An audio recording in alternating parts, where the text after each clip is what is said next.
Murid tingkatan 5 dan 6 perlu hadir ke sekolah setiap hari. Manakala kehadiran murid tingkatan 1 hingga tingkatan 4 perlu dibuat secara bergilir-gilir mengikut kelas atau aliran tertentu.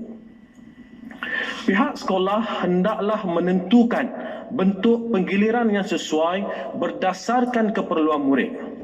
Contohnya, jika sekolah mempunyai ruang yang mencukupi, murid tingkatan 4 akan turut hadir setiap hari. Keutamaan diberi sebagai persediaan untuk menduduki peperiksaan SPM pada tahun hadapan. Bagaimana pula model penggiliran bagi murid sekolah rendah? Murid tahun 1 hingga tahun 6 boleh hadir secara bergilir-gilir mengikut kelas atau tahap. Dalam hal ini, pihak sekolah yang menentukan bentuk penggiliran bersesuaian. Untuk model penggiliran ini, kaedah pembelajaran murid adalah secara hybrid, iaitu secara bersemuka di sekolah semasa hari persekolahan dan secara home based learning di rumah untuk hari-hari mereka tidak dijadualkan berada di sekolah.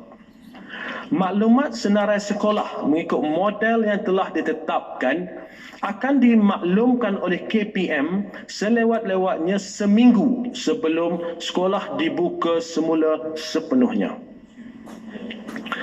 Sudah tentu ada dalam kalangan ibu bapa atau penjaga bagi murid di sekolah berasrama yang bimbang akan keselamatan anak-anak mereka apabila tinggal di asrama kelak.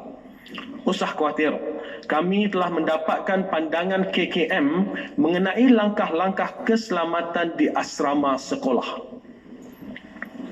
Pembukaan semula sekolah berasrama akan dilaksanakan mengikut kapasiti asrama sekolah masing-masing.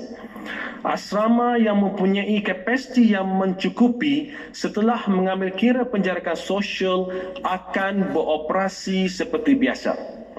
Manakala bagi asrama yang mempunyai kapasiti ruang terhad setelah mengambil kira penjagaan sosial, pada peringkat awal hanya sebahagian murid sahaja dapat tinggal di asrama. Antara kekangan utama adalah penggunaan katil 2 tingkat atau double decker. Kami telah meneliti perkara ini bersama-sama KKM.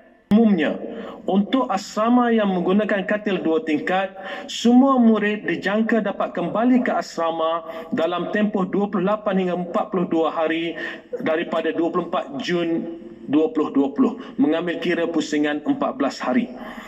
Tempoh untuk kembali ke asrama ini bergantung kepada bilangan murid dan akan ditetapkan oleh pihak sekolah.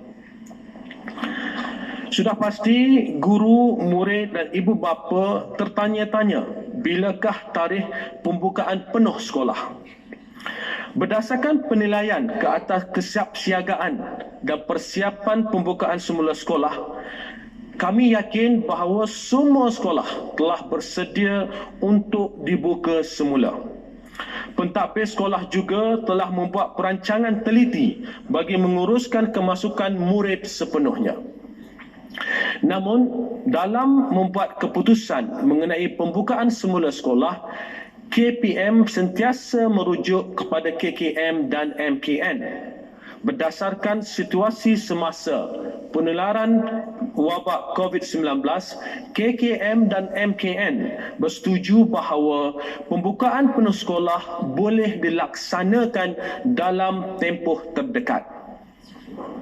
Setelah mengambil kira saranan KKM dan MKN, KPM menetapkan supaya pembukaan semula sekolah untuk murid bukan kelas peperiksaan awam dilaksanakan secara berperingkat.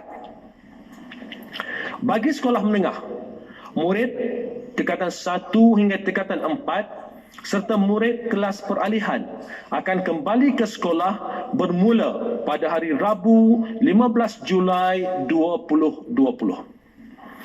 Untuk sekolah rendah pula, murid tahun 5 dan tahun 6 akan kembali ke sekolah pada hari Rabu 15 Julai 2020.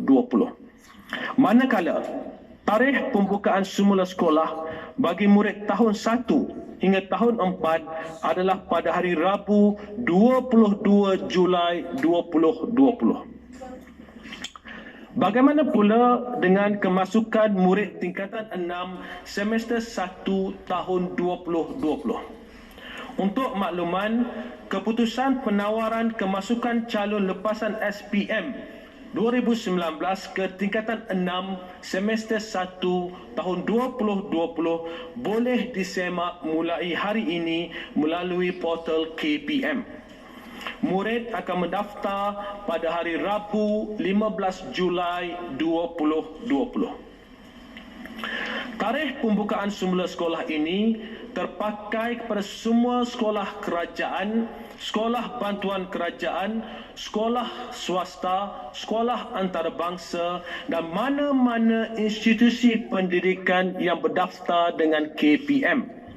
Bagi sekolah yang tidak berdaftar dengan KPM pula, mereka juga disaran untuk mengikut tarikh pembukaan penuh sekolah yang telah ditetapkan.